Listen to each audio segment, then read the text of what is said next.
suis Raphaël Séguier et je vous présente le podcast Sésame Asie. La région APAC compte plus de 4 milliards d'habitants et représente près de la moitié de la croissance économique mondiale.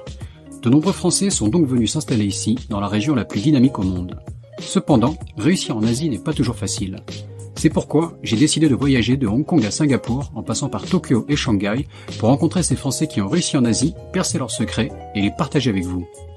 Si le podcast Sésame Asie vous plaît, n'oubliez pas de laisser 5 étoiles et un commentaire sur Apple Podcast, cela m'aide beaucoup. Je vous souhaite une bonne écoute. Bonjour Stéphane. Bonjour Raphaël. Stéphane Monsalier, ravi de te recevoir sur le podcast pour la deuxième fois.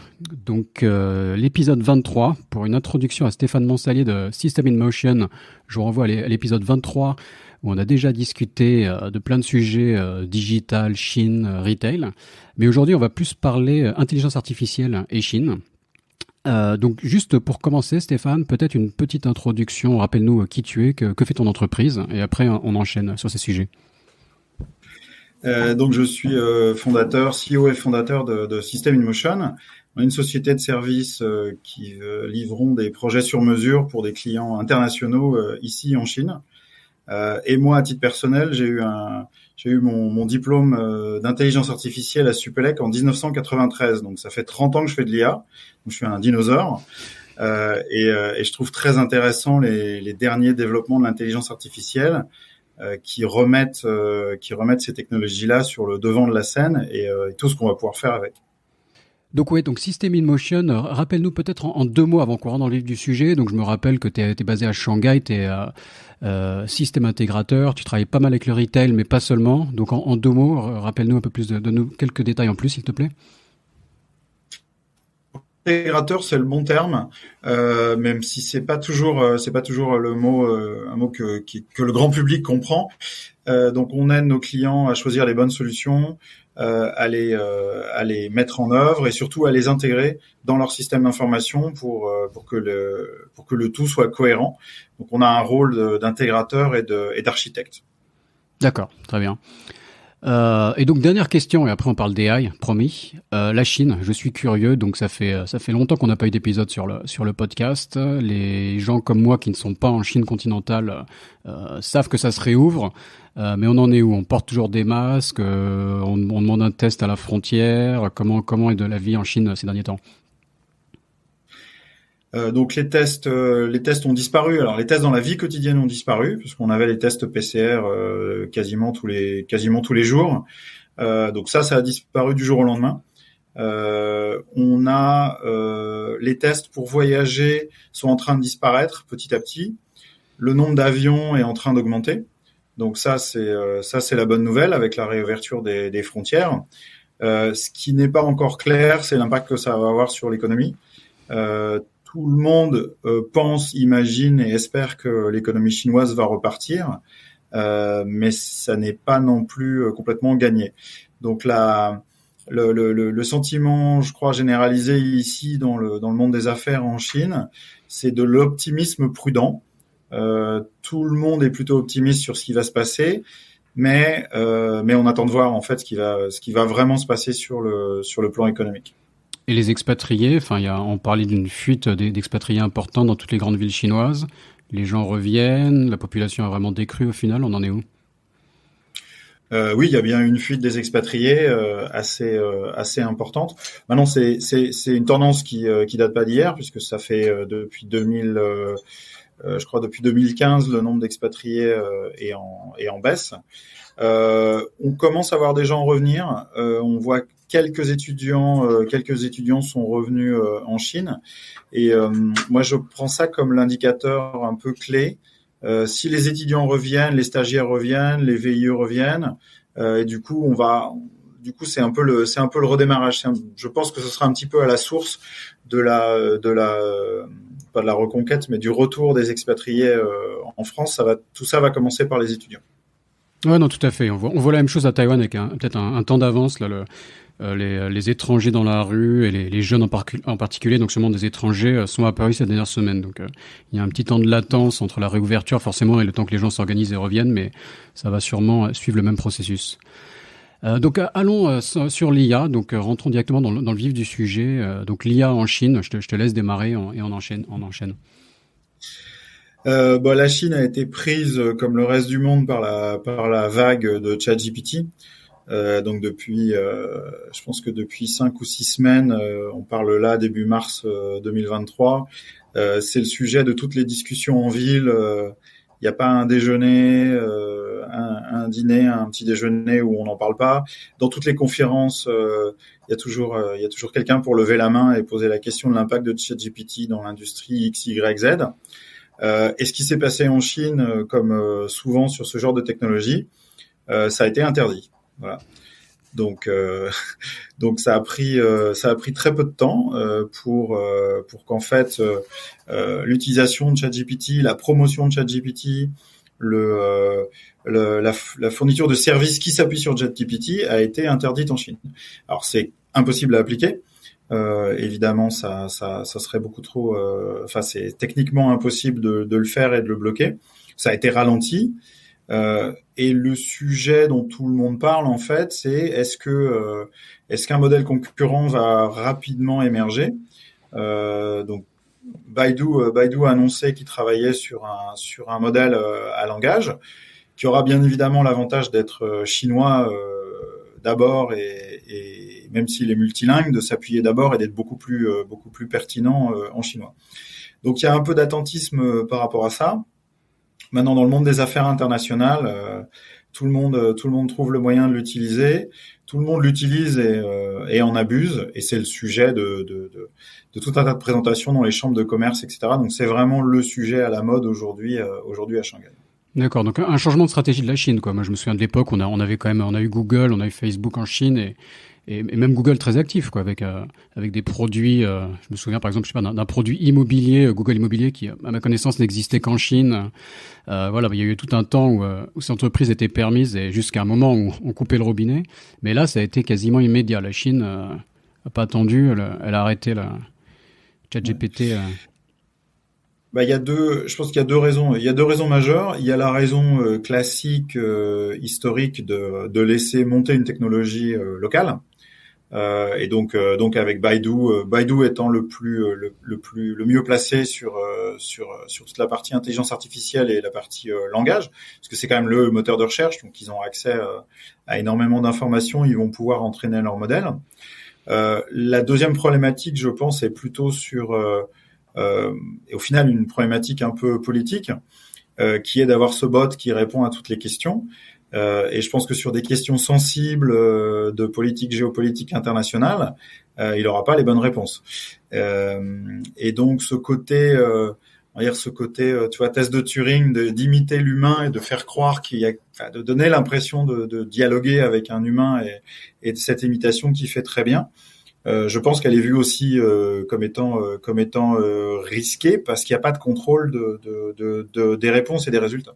Un peu à l'image on dit que tous les GAFA avaient des équivalents de ChatGPT, mais c'est justement ce type de raisons qui les ont empêchés de le sortir jusqu'à présent, quoi. Donc même logique au niveau du gouvernement chinois. Oui, c'est ça.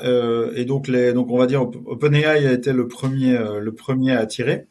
Leur avantage compétitif est d'avoir tiré les premiers. Mais à partir du moment où ils ont démontré que c'était possible et où on a vu que en fait la technologie était tout à fait prête, recréer un modèle équivalent, c'est du travail, ça nécessite pas mal de ressources, ça nécessite beaucoup de contenu et beaucoup d'informations, mais on va dire la brèche est ouverte et je pense qu'on va voir les modèles émerger dans les semaines qui viennent et que Baidu sortira son modèle et qui sera peut-être pas aussi actif et aussi pertinent, mais il sera tout à fait correct, j'en suis persuadé. C'est la manière dont OpenAI a fonctionné clairement, et de ce que je comprends, c'est une technologie qui, il y a une petite révolution en marche, mais à la fois la technologie n'est pas tant révolutionnaire que ça pour les gens qui ont les moyens. Je crois que j'avais entendu parler le chiffre d'un investissement de 100 millions pour faire un modèle comme ça. Et maintenant qu'ils ont montré la voie, je suppose que les autres peuvent copier, mais ça va prendre un peu de temps parce qu'il y a aussi un côté manuel. OpenAI, il y a vraiment une sorte, alors je sais pas si on parle de labellisation, mais en tout cas il y a une interaction avec des humains pour lui montrer les bonnes réponses attendues. Donc ça, j'imagine que comme le processus doit prendre un peu de temps pour que des géants chinoises puissent les suivre. Oui, alors une clé importante et ce qui peut s'appliquer à des entreprises, c'est en fait la taille du champ sémantique. ChatGPT, en théorie, sur le papier, il sait tout sur tout, sauf qu'en fait, il sait rien sur rien. Mais il a un champ sémantique et lexical extrêmement large qui couvre plein de domaines. Dans des applications d'entreprise, c'est rarement le cas. On a rarement besoin d'un modèle à langage universel. Si tu prends un exemple qui vient naturellement à l'esprit de service client, tu vois, un service client pour un site e-commerce, il va y avoir, je sais pas, 500, 600 mots de vocabulaire, et puis le nombre de phrases, enfin le nombre de concepts et le nombre de questions qui sont posées au chat, elles sont relativement limitées. Donc utiliser un modèle de langage dans un contexte restreint en termes sémantiques, c'est beaucoup moins de travail. Et ça, c'est le sujet qui nous intéresse, et c'est les sujets qu'on est en train d'explorer avec nos clients. C'est justement ça. Comment créer des langages beaucoup plus, des modèles beaucoup plus petits, beaucoup plus spécialisés, qu'on va entraîner à des tâches simples et attendues. Et ça va pas coûter 100 millions de dollars. Donc, ce qu'a montré OpenAI, on sait à peu près comment faire. On connaît les fondements algorithmiques et mathématiques. Donc, on est en train de faire des recherches sur ce sujet-là pour être capable d'amener un tout petit modèle qui va répondre à un besoin et qui va faire des gains de productivité et avoir une discussion en chinois beaucoup plus agréable avec des clients chinois. Et donc pas forcément sur la base de la technologie de ChatGPT, quoi. Là, tu parles de réentraîner ton propre modèle ou réentraîner une surcouche de ChatGPT? Alors non, déjà ChatGPT il est interdit, donc pour vous, enfin vous tablez sur le fait qu'en Chine de toute façon, enfin on parle du marché chinois et ChatGPT est hors jeu pour l'instant, enfin et sûrement pour un bout de temps. Aujourd'hui il est interdit. Alors comme Microsoft a investi, ils vont le ramener un petit peu par la bande et ils vont potentiellement le ramener dans leur offre Azure. Mais indépendamment de ça, moi je recommande pas aux clients de l'utiliser. Ah non, je recommande pas aux clients d'utiliser ChatGPT dans le milieu professionnel parce que pour l'utiliser, ils doivent envoyer leurs données. Et ils doivent envoyer des données confidentielles qui sortent, qui sont traitées par OpenAI avec des termes et conditions qui sont non négociables. Et aujourd'hui, les données confidentielles, les données personnelles, c'est un sujet très sensible en Chine. Donc, toutes nos initiatives en intelligence artificielle, on pousse aujourd'hui pour récupérer des modèles existants et les faire tourner à l'intérieur du système d'information pour que les données d'entraînement ne sortent pas et que les clients puissent les garder. Et en fait, ça, pour moi, c'est la vraie innovation des quelques, on va dire, des 2-3 dernières années. C'est ce qu'on appelle le transfert d'apprentissage. C'est qu'il existe des modèles qu'on va pouvoir affiner, raffiner, réentraîner ou spécialiser pour un client. Donc là, avec ChatGPT, on a l'exemple des modèles de langage, mais il y a aussi la génération d'images. Il y a eu beaucoup de presse autour de la génération d'art. Est-ce que les IA savent générer de l'art avec Midjourney et Stable Diffusion? Et de la même manière, moi je recommande Stable Diffusion parce que on peut le télécharger, on peut l'utiliser en interne sans avoir à utiliser un service distant et surtout sans avoir à partager de données. Voilà. Donc ChatGPT, non, je le recommande pas. S'il est intégré, sécurisé à l'intérieur de l'offre Microsoft, ça peut aider un petit peu à améliorer les choses. Mais aujourd'hui, comme service externe, il faut faire très attention à ne pas envoyer de données confidentielles. Ça, plus même, dans quelle mesure est-ce que c'est fiable? Parce que à la fois, ça peut être magique, à la fois, il est victime parfois d'hallucinations. Je crois qu'en anglais, ils appellent ça spooky or cookie. On a un résultat extraordinaire ou parfois totalement délirant. Donc c'est vrai que dans des applications professionnelles, il faut encore faire attention à ça. Alors, si on rentre un peu plus dans les détails de ChatGPT et de sa construction et sa structure, en fait, c'est une coquille vide. Moi, je considère que c'est une coquille vide. C'est-à-dire que il y a une capacité à répondre par du langage à du langage, mais au milieu, il y a rien. Au milieu, il y a rien. Et dans une application d'entreprise, en fait, il faut trois éléments. Il faut un élément d'interprétation du langage, ce qu'on appelle un encodeur. Après, il y a une fonction, hein. Donc, si on reprend l'exemple du service client d'un site e-commerce, bah, la fonction, c'est où est ma commande? Est-ce que vous avez du stock? Donc ça nécessite d'avoir accès à des informations internes à l'entreprise. Et puis enfin, il y a la génération d'une réponse en langage naturel, donc en langage compréhensible par un humain. Le problème de ChatGPT, c'est qu'il n'y a rien au milieu. Il n'y a pas de connaissances, il y a même pas la capacité, c'est assez surprenant d'ailleurs d'aller passer des requêtes sur un moteur de recherche. Et donc, il y a pas de vérité au milieu, il y a pas de service, il y a pas de sens. C'est juste du langage pour le langage. C'est une espèce de discussion sans fin, sans but, et surtout sans vérité. L'expérience intéressante avec ChatGPT, c'est de lui demander à peu près n'importe quoi, faire une réponse, lui demander mais t'es sûr?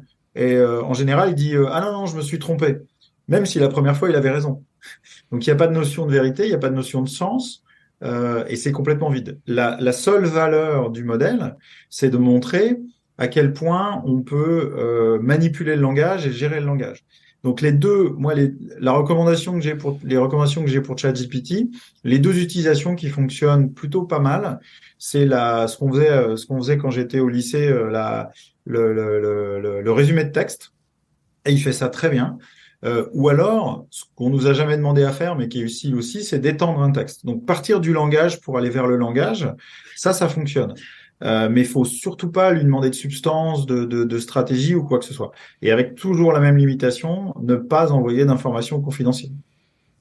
Ouais, moi j'ai l'utilisation, enfin, on peut comme, enfin, il y a de stratégie, enfin, on peut comme lui poser beaucoup de questions et parfois, il faut prendre les réponses avec des pincettes, mais je trouve que les résultats sont surprenants, même sur du code, sur plein d'applications différentes. Donc voilà, j'entends ce que tu dis. Après, voilà, je pense qu'il faut peut-être raffiner cette réponse sur différents cas de figure. Mais toi, donc concrètement avec tes clients, donc tu as l'air d'être très axé sur du chatbot pour des entreprises. C'est un peu ça les applications les plus évidentes que tu vois?